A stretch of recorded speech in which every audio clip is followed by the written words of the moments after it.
Halo, assalamualaikum warahmatullahi wabarakatuh. Saya Babi Petra Nugra. Di sini saya akan menjelaskan jenis-jenis memori yang ada di dalam komputer atau laptop. Jadi, untuk pengertian terlebih dahulu ya, pengertian memori komputer pada komputer.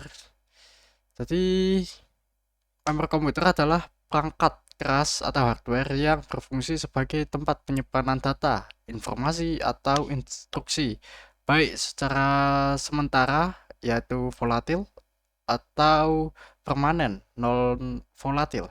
Komponen ini penting untuk mengoperasikan komputer karena menampung data yang diproses oleh prosesor atau CPU dan memastikan akses cepat ke informasi yang diperlukan. Lalu, eh memori komputer dibedakan menjadi dua ya secara klasifikasinya, yaitu memori primer, memori yang dimana dia langsung bisa diakses oleh CPU dan memiliki kecepatan yang sangat tinggi, namun kapasitasnya sangat kecil. Lalu ada memori sekunder, secondary memory, yang digunakan untuk menyimpan data dengan jangka yang panjang. Jadi, untuk memori sekunder sendiri ini digunakan untuk menyimpan data yang sekiranya disimpan secara mungkin permanen ya hitungannya atau masih bisa dihapus. Lalu ada juga di sini memori primer tuh memiliki berbagai jenis ya. Di sini ada RAM, yaitu Random Access Memory, jenis memori komputer yang berfungsi sebagai tempat penyimpanan data sementara untuk aplikasi yang sedang berjalan. RAM bersifat volatil, data hilang saat perangkat dimatikan, bertindak sebagai ruang kerja cepat bagi CPU, dan kapasitasnya memengaruhi kecepatan multitasking serta performa perangkat. Nah, di sini eh pada komputer itu RAM itu ada dua jenis ya pada komputer, yaitu long dimm dan short dimm. Long dimm ini dia dari bentukannya ini panjang. Apa yang membedakan long dimm dan short dimm ini? Yang membedakan hanya bentuknya saja. Long dimm ini panjang dan short dimm ini relatif kecil. Nah, long dimm ini biasanya digunakan pada PC desktop, ya komputer yang besar gitu. Dan short dimm ini biasanya digunakan pada laptop. Nah, apa yang apakah ada pengaruh kecepatan gitu? Sebenarnya tidak ya, tapi ada perbedaan harga biasanya.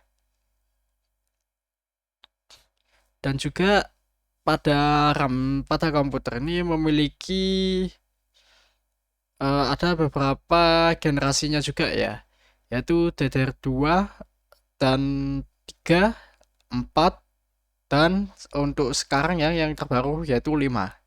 Nah, untuk saat ini yang sering digunakan tuh DDR4 dan 5. Untuk DDR3 sudah sangat jarang, masih ada tapi jarang.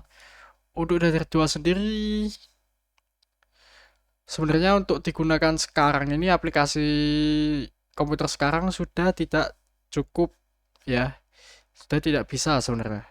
Karena ya melihat generasi DDR2 ini sudah tidak kuat.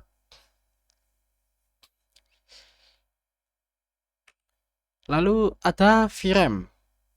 Nah, VRAM ini jenis memori khusus pada kartu grafis GPU yang berfungsi menyimpan data, gambar, tekstur, dan aset visual lainnya sebelum ditampilkan ke layar. Nah, VRAM ini ada pada GPU atau VGA kita menyebutnya. Biasanya VRAM ini ada yang untuk yang generasi sekarang ada yang 4, 6, 8, 12 sampai 24 giga ya. Giga. Untuk generasi-generasi lama ada yang masih MB ya, megabyte. Nah, untuk VRAM sendiri pada beberapa jenis CPU juga ada, tapi hanya khusus pada CPU yang memiliki eGPU ya, integrated graphic ya. Namun biasanya masih sangat kecil pada CPU. Nah, di sini ada gambar ya VRAM. Jadi itu adalah sebuah unit GPU atau VGA yang sebenarnya untuk fan-nya ya, penutupnya, fan casingnya itu sudah dibuka ya terlebih dahulu untuk menampilkan dalamannya. Nah, itu yang ditunjuk tulisan merah ya, VRAM. Itu adalah VRAM-nya. Biasanya ditutup lagi dengan thermal pad ya untuk mendinginkan VRAM-nya. Nah, jadi VRAM dan RAM pada komputer mungkin ada ya yang bertanya, Mas, kenapa ada penutupnya dan ada yang tidak ada penutupnya? Sebenarnya untuk penutupnya sendiri kita menyebutnya heatsink ya. Nah, heatsink ini digunakan untuk mendinginkan eh mendinginkan chip-chip pada RAM tersebut. Nah, untuk di sini sebenarnya juga tampilannya seperti ini. Namun ini tertutup dengan heatsinknya ya.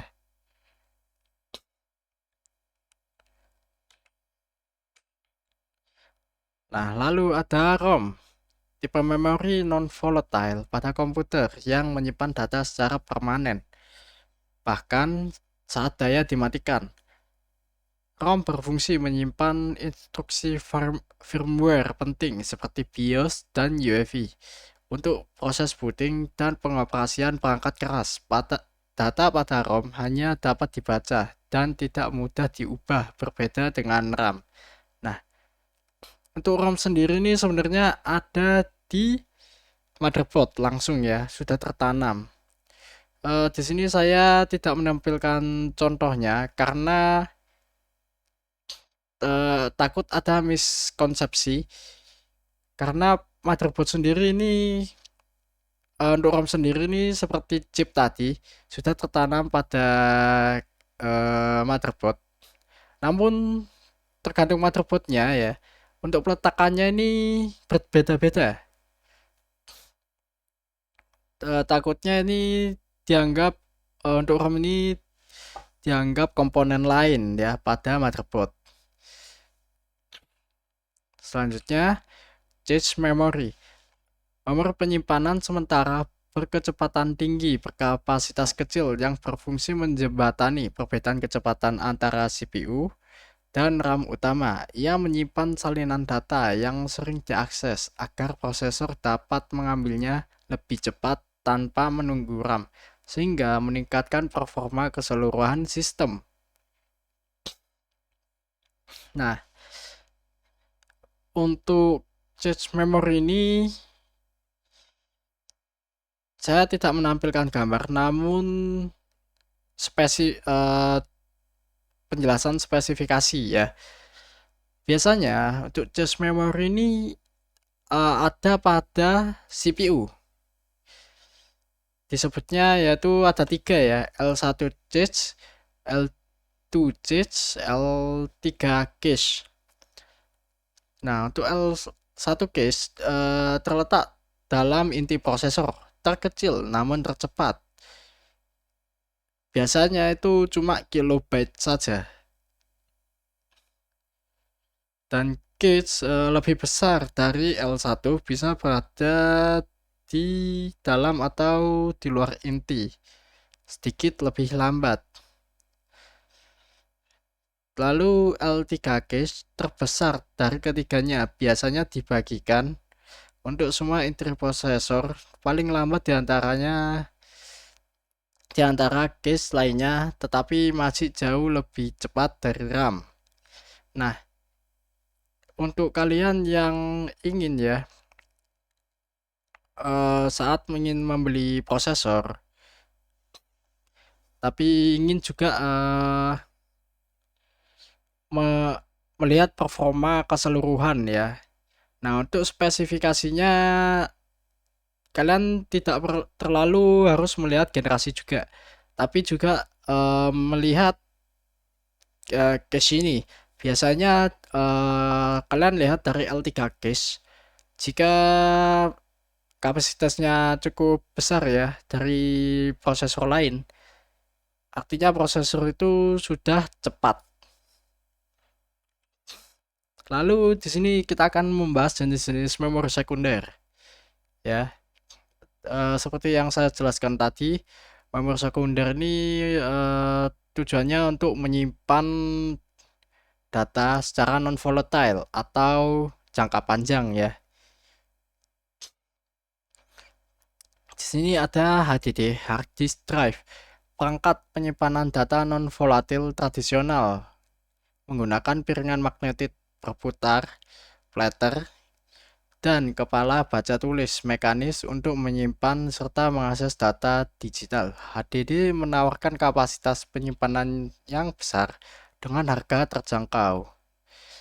Jadi hard disk ini sebenarnya adalah teknologi yang sudah lama, namun masih diproduksi dan masih dipakai sampai sekarang. Kebanyakan ini dipakai hanya untuk menyimpan data yang besar saja ya, hanya menyimpan saja. Dan ini adalah bentukan dalaman dari hard drive. Nah, biasanya ini ditutup ya dengan uh, besi gitu ya. Tapi ini dibuka untuk agar dilihatkan dalamannya. Dan platter tadi yang magnetit berputar ini adalah piringannya dan kepala baca tulisnya ini. Nah, hard disk ini rawan waktu dia masih hidup ya.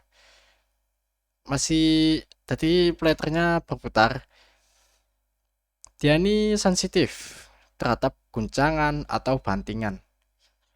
Jadi kalau misal laptop kalian itu masih menggunakan HDD, ya ada HDD yang cukup di sebuah laptop jenisnya. Kalian tidak boleh membawanya saat dia masih hidup ya. Walaupun memang ya laptop itu tertutup, tapi jika tidak kalian shutdown atau dia masuk mode sleep ya tidur, komponen ini juga berjalan ya. Jadi saat kalian bawa ya, artinya kan juga terguncang laptopnya atau komputernya juga ya. Dia ada kemungkinan rusak atau kemungkinan juga ada data yang korup atau rusak karena guncangan tadi. Lalu SSD Solid State Drive, media penyimpanan yang menggunakan memori non volatile flash ya. Jadi dia menggunakan cara menyimpan yaitu bernama flash NAND untuk menyimpan dan mengakses data tidak seperti HDD. Tidak ada bagian mekanis yang bergerak. Nah, ini yang sangat membedakan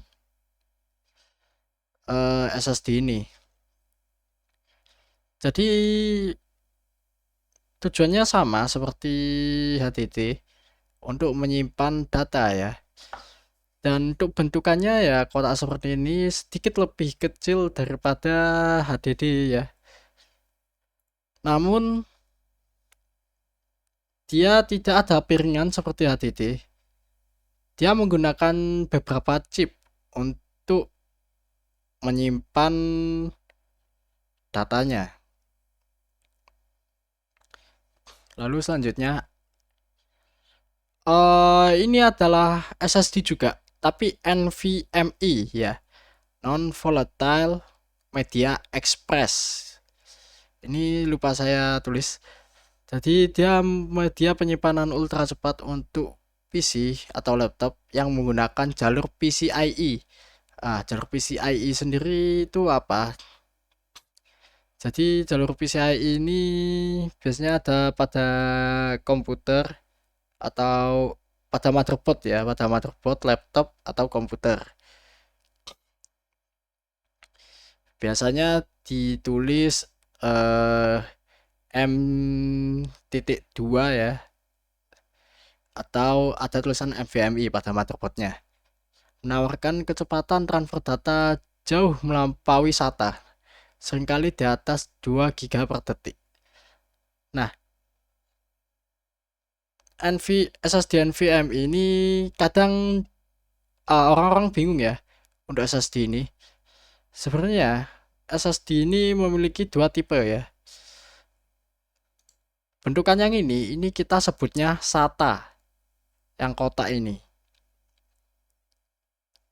Dan ini adalah NVMe ya, NVMe. Ya, kadang ada juga yang ukurnya setengah dari ini. Dan juga ada yang panjang ya. Nah, untuk cara kerjanya sendiri seperti SATA SSD yang saya jelaskan sebelumnya. Namun bedanya di sini dia lebih cepat ya. Namun juga pastinya jauh lebih mahal. Selanjutnya, flash disk atau flash drive. Perangkat penyimpanan data portable berukuran kecil yang menggunakan memori flash seperti SSD tadi. Namun alat ini terhubung pada perangkat melalui port USB untuk menyimpan, mencadangkan, dan mentransfer file seperti dokumen, foto, dan video. Nah,